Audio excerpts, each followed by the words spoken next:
ಚಿತ್ರರಂಗ ಬೆಳೀತಾ ಇದ್ದ ಹಾಗೆ ಸುಂದರ್ರಾಜ್ ಅವರು ಬೆಳೆದ್ರು.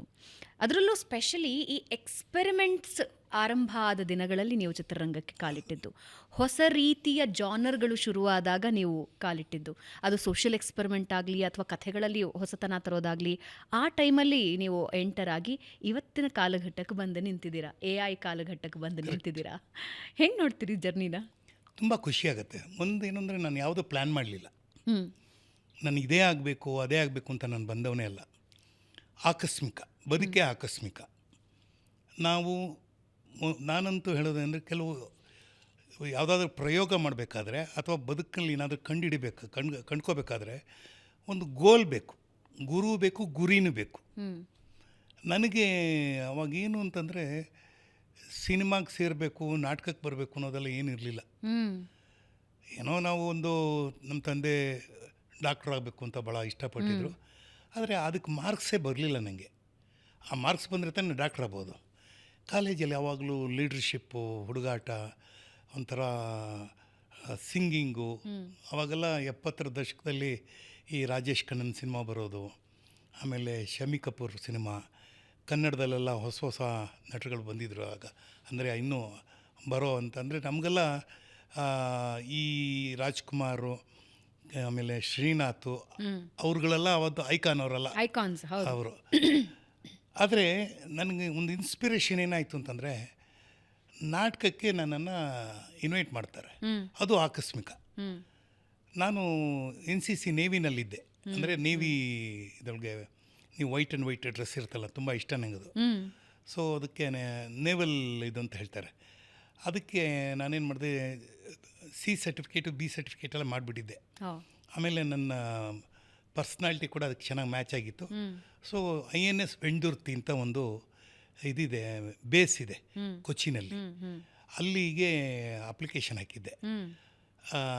ಅಪ್ಲಿಕೇಶನ್ ಹಾಕ್ಬಿಟ್ಟು ನಮ್ಮ ತಂದೆ ಹೇಳಿದ್ರು, ನಮ್ಮ ತಂದೆ ಎಕ್ಸ್ ಸರ್ವಿಸ್ ಮ್ಯಾನು. ಇನ್ಫ್ಯಾಕ್ಟ್ ಇದು ಯಾರಿಗೂ ಗೊತ್ತಿಲ್ಲ, ನಮ್ಮ ತಂದೆ ಎಕ್ಸ್ ಸರ್ವಿಸ್ ಮ್ಯಾನು. ಅವರು ಒಂದು ಚಿಕ್ಕದಾಗಿ ಅಂಗಡಿ ಇಟ್ಕೊಂಡಿದ್ರು. ಆವಾಗ ಇಲ್ಲಪ್ಪ, ನೀನು ಬೇರೆ ನೇವಿಗೆಲ್ಲ ಹೋಗಿ ಸೇರ್ತಾ ಇದೆಯಾ, ನಾನು ಮಿಲ್ಟ್ರಿನಲ್ಲಿದ್ದೆ. ಆಮೇಲೆ ಮಿಲ್ಟ್ರಿ ಬೇರೆ, ನೇವಿ ಬೇರೆ. ಯಾಕೆಂದರೆ ನೀವೆಲ್ಲ ನೀರ ಮೇಲೆ ಇರ್ತೀರ, ಸುಮಾರು 6 ತಿಂಗಳು 1 ವರ್ಷ ಇರ್ತೀರ, ದಡಕ್ಕೆ ಬರೋದೇ ಕಷ್ಟ. ಆಮೇಲೆ ನಿಮ್ಮ ಕ್ಯಾರೆಕ್ಟರ್ ಬದಲಾವಣೆ ಆಗಿಬಿಡುತ್ತೆ. ಅದು ಯಾವ ಅರ್ಥ ಇಟ್ಕೊಂಡು ಹೇಳೋರು ಗೊತ್ತಿಲ್ಲ. ಅದರಿಂದ ಕೇಳಿಲ್ವಾ ನೀವು ಯಾವತ್ತು ಕ್ಯಾರೆಕ್ಟರ್ ಬದಲಾವಣೆ ಅಂದರೆ ಏನಾಗುತ್ತೆ ಅಂತ? ಅದೇನಿಲ್ಲ, ಅವರು ಅಂದರೆ you are away from the ಲ್ಯಾಂಡಲ್ಲಿದ್ದಾಗ ಬೇರೆ ಆಗುತ್ತೆ. ಲ್ಯಾಂಡಲ್ಲಿ ಇಲ್ಲದೆ ಅಂದರೆ ಯೂಶ್ವಲಿ ನೇವಲ್ ಇದೆಲ್ಲ ಏನು ಬರ್ತಾರೆ ಅಂದರೆ, ಅವರ ಆ ಪ್ರೈಮ್ ಏಜಲ್ಲಿ ಅವ್ರಿಗೆ ಒಂದು ಕಟ್ಟಾಕ್ದಂಗೆ ಇರುತ್ತೆ. ಬಿಟ್ಟರೆ ಏನಾಗುತ್ತೆ ಅಂತ ಆ ಥರದ್ದು ವಿಚಾರ. ನನ್ನ ತಂದೆ ಸ್ವಲ್ಪ ಆರ್ಥೋಡಾಕ್ಸ್, ಹಂಗಾಗಿ ಇಲ್ಲ ಅದು ಬೇಡ ನೀನು ಅಂತಂದರು. ನಾನು ಆಲ್ರೆಡಿ ಅಪ್ಲಿಕೇಶನ್ ಹಾಕ್ಬಿಟ್ಟಿದ್ದೆ. ಹಾಕ್ಬಿಟ್ಟು ಪೋಸ್ಟ್ ಆಫೀಸ್ ಬಾಕ್ಸ್ ಮುಂದೆನೇ ಕೂತಿದ್ದೆ. ಅದು ಬಸವನಗುಡಿಯಲ್ಲಿ ನಮ್ಮ ಮನೆ ಇತ್ತು. ಬಸವನಗುಡಿ ಪಕ್ಕದಲ್ಲೇ ಪೋಸ್ಟಲ್ಲಿ ಹಾಕ್ಬಿಟ್ಟು ನಮ್ಮದು ಇದು ಕಲ್ ಬೆಂಚ್ಗಳು, ಅದು ಕೂತ್ಕೊಳ್ಳೋಕೆ ಚೆನ್ನಾಗಿರುತ್ತೆ, ಹಿತವಾಗಿತ್ತು. ಕೂತಿದ್ದೆ. ಒಂದು ಸುಮಾರು ನಾನು ಹೇಳ್ತಾ ಇರೋದು ಒಂದು 4:30-5 ಗಂಟೆ ಸಂಜೆ ಹೊತ್ತು. ಆವಾಗ ಎಡಕಲ್ಗುಡ್ಡ ಚಂದ್ರು ಅಂತ ಅವನು ONK ಇದ್ರು. ಅವರು was an editor for Kannadaprabha.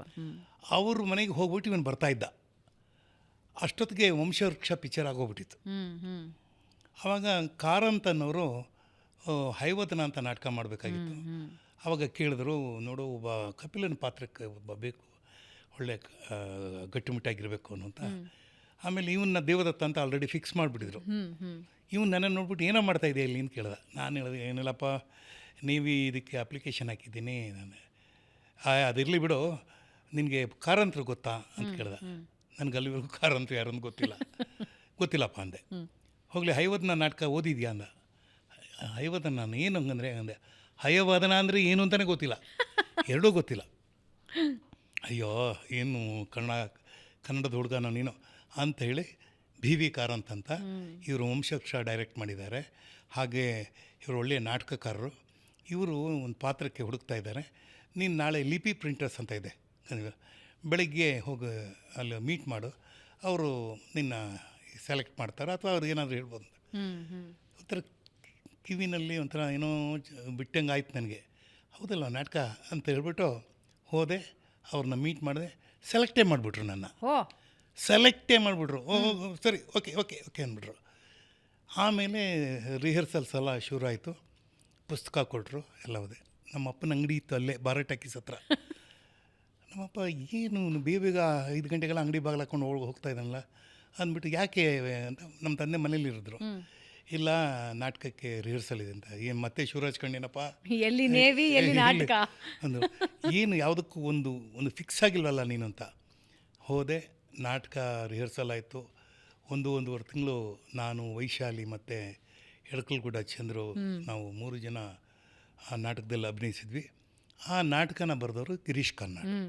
ನಾನು ಹೇಳ್ತಾ ಇರೋದು 72ರಲ್ಲಿ ನಡೆದಿದ್ದು. 72. ಆವಾಗ ಈ ಹೊಸ ಅಲೆಯ ಚಿತ್ರಗಳು, ಆಮೇಲೆ ಹೊಸ ಇದು ನಾಟಕಗಳು, ಮತ್ತು ಈ ಸಾಂಸ್ಕೃತಿಕ ಲೋಕದಲ್ಲಿ ಬದಲಾವಣೆಯ ಪರ್ವ. ಅದು ಹೌದು, ಒಂದು ಉತ್ತಮವಾದ ಬದಲಾವಣೆಯ ಪರ್ವ.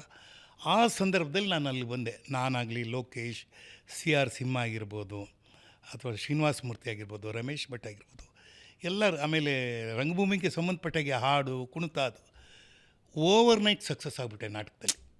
ಓವರ್ನೈಟ್ ಆ ತಂಡ ಈ ತಂಡ ಎಲ್ಲ ತಂಡದವರು ಕರೀತಾ ಇದ್ದಾರೆ, ಕಾಸು ಮಾತ್ರ ಇಲ್ಲ. ಆದರೆ ತಕ್ಷಣ ಏನಾಯಿತು, ಕಾಡೂನು ಪಿಕ್ಚರ್ ಶೂಟಿಂಗ್ ಶುರುವಾಯಿತು. ಆವಾಗ ಕಾರ್ನಾಡಿದ್ದವರು ಒಂದು ಪಾತ್ರಕ್ಕೆ, ಒಂದು ಸಣ್ಣ ಪಾತ್ರದಲ್ಲಿ ಕೆಂಚ ಅಂತ, ಅದಕ್ಕೆ ಹಾಕ್ಕೊಂಡ್ರು. ನನಗೆ ಆವಾಗ ಹೊಸ ಅಲೆಯ ಚಿತ್ರದ ಹೊಸ ಅನುಭವ ಆಯಿತು. ಅಲ್ಲಿವರೆಗೂ ಕ್ಯಾಮ್ರಾನೇ ನಾನು ನೋಡಿರಲಿಲ್ಲ. ಕ್ಯಾಮ್ರಾ ಅಂದರೆ ಹೇಗಿರುತ್ತೆ, ಮೂವಿ ಅಂದರೆ ಏನೂ ಗೊತ್ತಿಲ್ಲ. ಬಟ್ ಉತ್ಸಾಹ ಬೆಳೆಯೋಕ್ಕೆ ಶುರು ಆಗೋಯ್ತು. ಆಮೇಲೆ ಅವಾಗೆಲ್ಲ ಏರಿಫ್ಲೆಕ್ಸ್ ಅಂತ ಬರೋದು, ಅದು ಅಂತ ಸೌಂಡು ಕ್ಯಾಮ್ರಾ ಆನ್ ಆದಾಗ ಅದು ಕೇಳೋಕ್ಕೆ ಆನಂದ.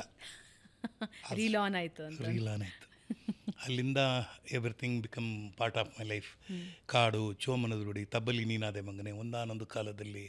ಆಮೇಲೆ ಅಸಿಸ್ಟೆಂಟ್ ಡೈರೆಕ್ಟರ್ ಕೆಲಸ ಮಾಡಿದೆ, ಅಸೋಸಿಯೇಟ್ ಡೈರೆಕ್ಟರ್ ಕೆಲಸ ಮಾಡಿದೆ, ತಮಿಳು ಚಿತ್ರರಂಗಕ್ಕೆ ಹೋದೆ. ತುಂಬಾ ಎಲ್ಲವೂ ಕೇಳದೆ ಬಂದ್ಬಿಡ್ತು, ಇಲ್ಲ ಕೇಳಲೇ ಇಲ್ಲ, ಬಯಸದೇ ಬಂದ ಭಾಗ್ಯ. ಆದರೆ ಒಂದಂತೂ ನನಗೇನಾಯ್ತಂದರೆ, ಎಷ್ಟು ಜನ ನನ್ನನ್ನು ಪ್ರೀತಿಸೋಕ್ಕೆ ಶುರು ಮಾಡಿದ್ರು, ಎಷ್ಟು ಜನನ ಅವರು ನಮ್ಮ ನಾಟಕದಲ್ಲಿ ನೀನು ಮಾಡಬೇಕು, ನಮ್ಮ ಸಿನಿಮಾದಲ್ಲಿ ನೀನು ಮಾಡಬೇಕು ಅಂತ. ಪ್ರತಿಯೊಬ್ಬ ಹೊಸ ನಿರ್ದೇಶಕನ ಪ್ರಥಮ ಚಿತ್ರದಲ್ಲಿ ನಾನು ಮಾಡಿದ್ದೀನಿ. ನನ್ನ ಹೆಗ್ಗಳಿಕೆ ಅಂತ ನಾನು ಹೇಳ್ಬೋದು. ಅದು ಮಣಿರತ್ನಂನ ಪಲ್ಲವಿ ಅನುಪಲ್ಲವಿ ಆಗಿರ್ಬೋದು, ಅದು ಅವರ ಮೊದಲನೇ ಚಿತ್ರ. ನಾಗಾಭರಣನ ಗ್ರಹಣ ಆಗಿರ್ಬೋದು, ಅದು ಅವನ ಮೊದಲನೇ ಚಿತ್ರ. ಆಮೇಲೆ TS ರಂಗನ ಗೀಜಗನಗೂಡ ಆಗಿರ್ಬೋದು, ಅದು ಅವನ ಮೊದಲನೇ ಚಿತ್ರ. CR ಸಿಂಹನ ಕಾಕನಕೋಟೆ ಆಗಿರ್ಬೋದು, ಅದು ಅವರ ಮೊದಲನೇ ಚಿತ್ರ. ಅದೇ ಥರ ಅನೇಕ ಜನ, ಅದು ನಾಗತಿಹಳ್ಳಿ ಚಂದ್ರಶೇಖರರು, ಆಮೇಲೆ TN ಸೀತಾರಾಮ್, ಈ ಎಲ್ಲ ಏನು ರಂಗಭೂಮಿ ಮತ್ತು ಸಿನಿಮಾ ಎರಡರೂ ಮಾಡ್ತಾಯಿದ್ರು, ಅವರೆಲ್ಲ ನಾನು ಹಾಕ್ಕೋತಾಯಿದ್ರು. ಆಮೇಲೆ ಕಮರ್ಷಿಯಲ್ ಸಿನಿಮಾಗೆ ಬಂದೆ. ಕಮರ್ಷಿಯಲ್ ಸಿನಿಮಾದಲ್ಲಿ ಹೊಸ ಅನುಭವ ಆಯಿತು. ಆಮೇಲೆ ಅದೇ ಹೇಳ್ತಾ ಇದ್ದೆ, ಮೊದಲೆಲ್ಲ ನಾಯಕ ಅಂದರೆ ಫುಲ್ ಫ್ಲೆಜ್ ನಾಯಕ ಕೊಡಲಿಲ್ಲ, ಉಪನಾಯಕ. ಹೌದು. ಆಮೇಲೆ ಅಲ್ಲಿಂದ ಸ್ವಲ್ಪ ದಿವಸ, ಒಂದು 5-10 ವರ್ಷ ಮಾಡ್ತಾಯಿದ್ದೆ. ಆಮೇಲೆ ಬೇರೆ ಆರ್ಟಿಸ್ಟ್ಗಳು ಹೊಸ ನಾಯಕರು ಬಂದಾಗ ಅವ್ರ ಜೊತೆ ವಿಲನ್, ಖಳನಾಯಕ, ಉಪನಾಯಕ, ಖಳನಾಯಕ. ಅಲ್ಲಿಂದ ನೆಕ್ಸ್ಟು ಪೋಷಕ ನಟ.